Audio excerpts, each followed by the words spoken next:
We've got just on the bass drum a standard M88, which I kind of like. Snare, I like snare top and bottom, and I just like 57s on those, just the old 57. They sound really good. On the toms, I love using 414s. You can give them a little pad, but they sound great on toms. I love it. And they also pick up a bit of the rest of the kit as well. And the floor tom, as you notice, I've got it kind of loosely mic'd and it's splaying across the kit because I like the sound of that. Picks up the whole tone.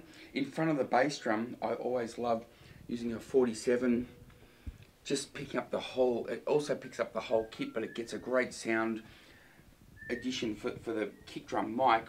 I use that as well. Get a lot of bottom end in that mic there. We've got overheads, they're the MyLabs, they're beautiful, they sound great. In the centre I've got a Shopes, and I might mix that in. These are all optional for me because I like to have a little play around with. I can even put up this 47 and that mic there, the Shopes, and that's like a whole drum sound in itself, and I might go for that kind of sound. In the roof, I've got my C12 up there, hard to see. I love using the C12 in the room, and usually what I might do is, because it's a fair distance from the drum kit, I might actually time align that a little bit, bring it forward a little bit, or I might leave it where it is, but I might bring it forward so it's not flamming, and it gives it a big sound. I love that, and I just love putting it in the roof just to pick up all the kit. And also under here, I reverse the phase on this little mic here, and it's just another little mic that I like to put under the ride, and it just gives the ride a bit of definition if I need to mix a little bit of that in, because we're picking up the rides in the overheads, but I like to loose mic the overheads because I think that's part of the whole drum sound.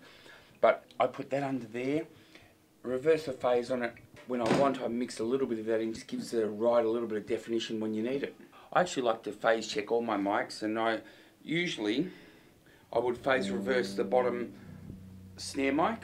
You can't just do that as standard. I think it's good to actually check the phase on all your mics, because you might want to actually reverse the phase on your top snare mic, because that might be out of phase with your overheads, and when you pull it up with an overhead, you might be getting a thinner snare sound than normal, and it might be because your overhead mics are out of phase, like equally to the top snare mic. So you might leave the, but you got to listen. Always, I think it's good to check your phase on all your mics and see what's happening, because you can always hear when you put up another mic, if you're putting both signals up, if it's getting a thinner sound, then obviously there's an issue there with phasing, and that's the last thing you want, is to be trying to EQ your sounds and you've got other sort of problems, and so you're wasting your time with EQ, really.